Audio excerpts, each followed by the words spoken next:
All right, y'all, T.C.B, the country boy, coming back at you from Big D. What's happening, everybody? I just want to let y'all know that if y'all do know of somebody that's got a house that needs some work and they want to get rid of it, they don't want to mess with it anymore, let us know. Let us know who those people are. Get us in contact with them. If we buy the house, I'll give you $1,000, man. Simple as that. Just for the hookup of knowing somebody that's got a house that they want to get rid of, man.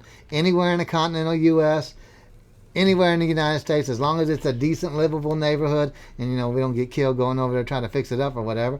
But I'm just saying, you know what I'm saying. So go on, send me an email over to TexasCountryBoy52@gmail.com. That's TexasCountryBoy52@gmail.com. If we buy it, $1,000, man. Simple as that. All right, let's go on to this. All right, what's happening, y'all? TCB, the country boy, coming back at you from Big D. What's happening?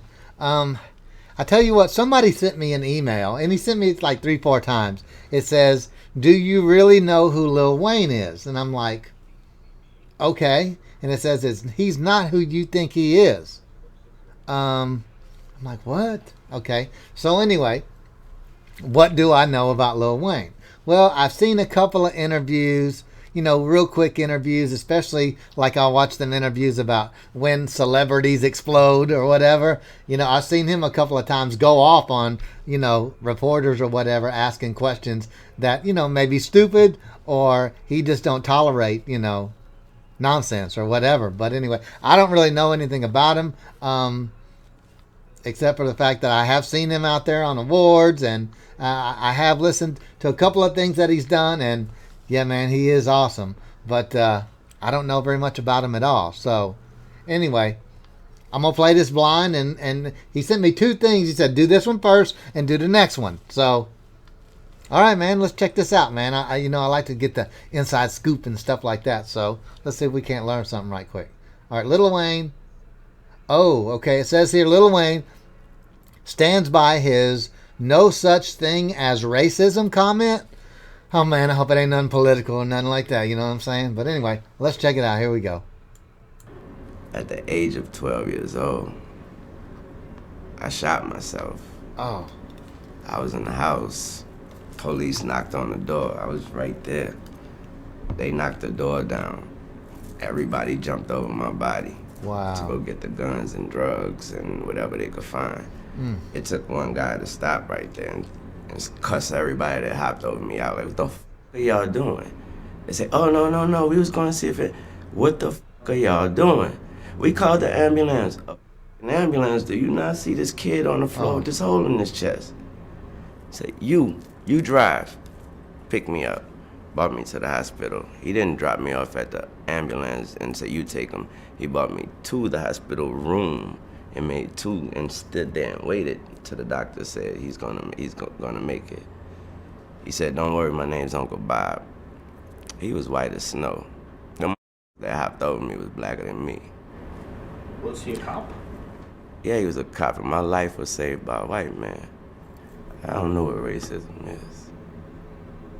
I know a good name Uncle Bob, though. Wow, that is so crazy. At the age of 12 years old, he shot himself, man. Damn. And you know what? That is true, man. Damn. You know what? Good people is good people. It don't matter, man. You could tell Uncle Bob, whoever you are, brother, good for you, man. That's a good man right there. But you know what? I did not know that, man. That is crazy. Wow. Okay.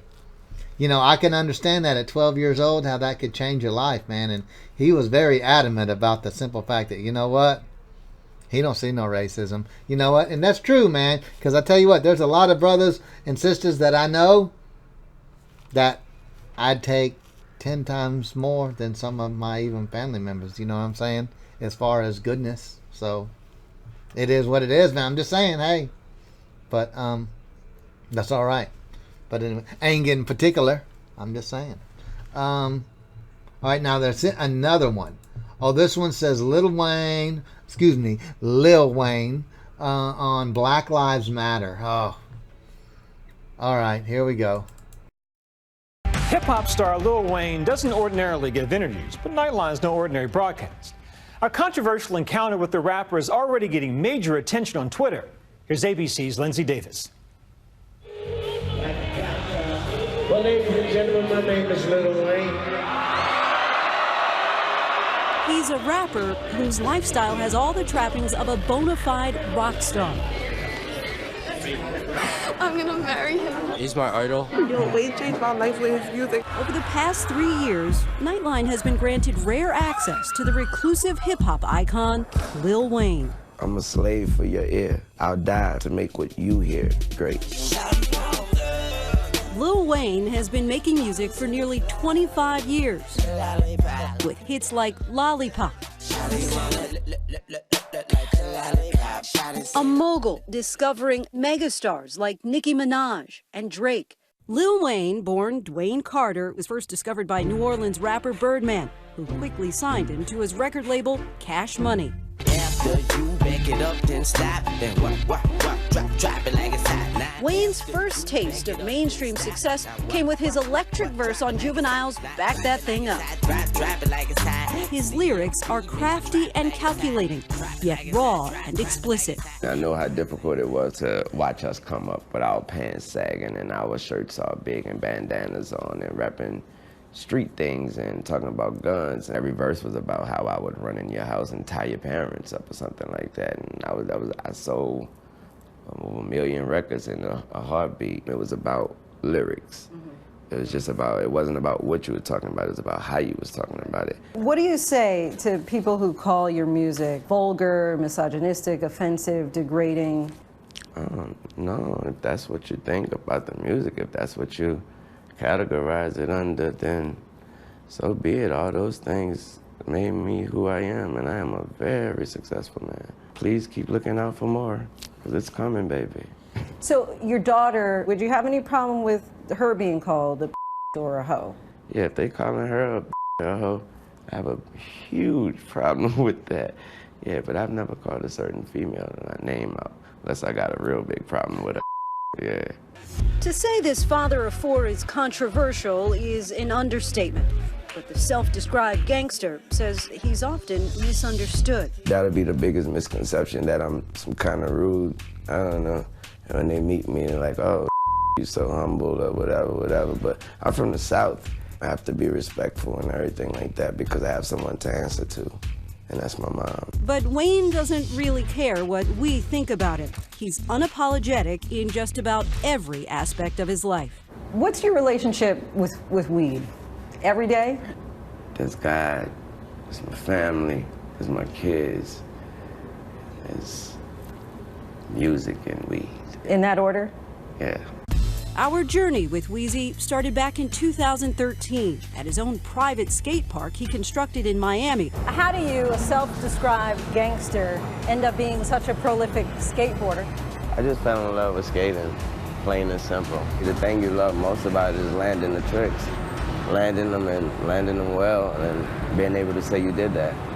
A few months later, he invited us to Amsterdam, backstage at a sold-out performance. What are you thinking about when you're walking on stage? Usually what's on my mind is just impressing the people, and I'm usually trying to fill the crowd out first. Let's go! Let's go! Being on stage for me is everything I ever dreamed of. I'm always at home on stage. Nowadays, Wayne has been making more headlines than music. Due to an ongoing legal battle, his completed Carter 5 album remains on the shelf, which is why he says he chose now to release a memoir. Gone Till November is a diary that chronicles the 8 months he spent at Rikers Island for an illegal weapon possession. When you look back at prison, has it been life-changing? I learned a lot about people. You're all on the same level. You're all going through the same thing. Everybody wants to go home. But outside of a jail cell, his celebrity status has clearly shaped his perspective, recently stirring controversy on Fox Sports when he said he personally doesn't see racism because so many of his fans are white. I thought that was clearly a message that there was no such thing as racism.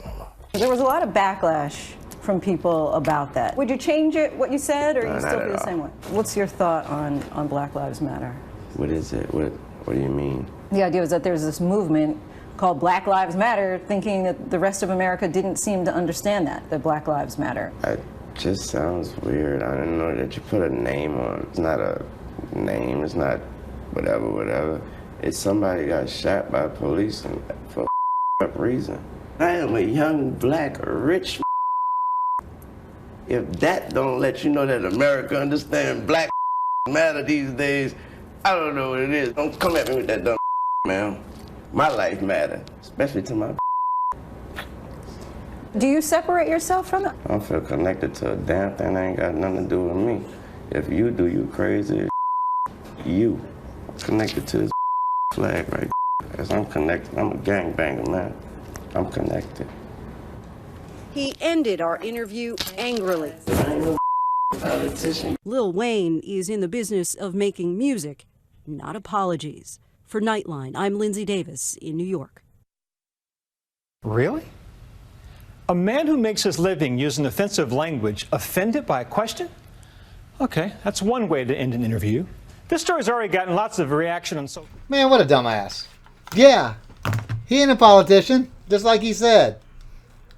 He lives his life for him and what he sees. He don't let nobody else dictate to him what is good and what is not. And you sitting behind a desk all pushing your agenda on somebody. Man, I'm with you, Lil Wayne, on that one, man. Get out of here with that bullshit. Anyway, I'm sorry. It just makes me mad. Idiots, you know what I mean? But wow, man, I tell you what, I have got a totally different perspective on Lil Wayne. I'd like to shake that dude's hand and say, yo, man, I don't know very much about your music, anything like that, but you as a dude, man, I respect the hell out of you. So that was awesome, man. That was awesome. Wow. That's crazy. All right, man. I'm out of here, man. I like me some Lil Wayne, man. I like him a lot. All right. I'll see y'all later.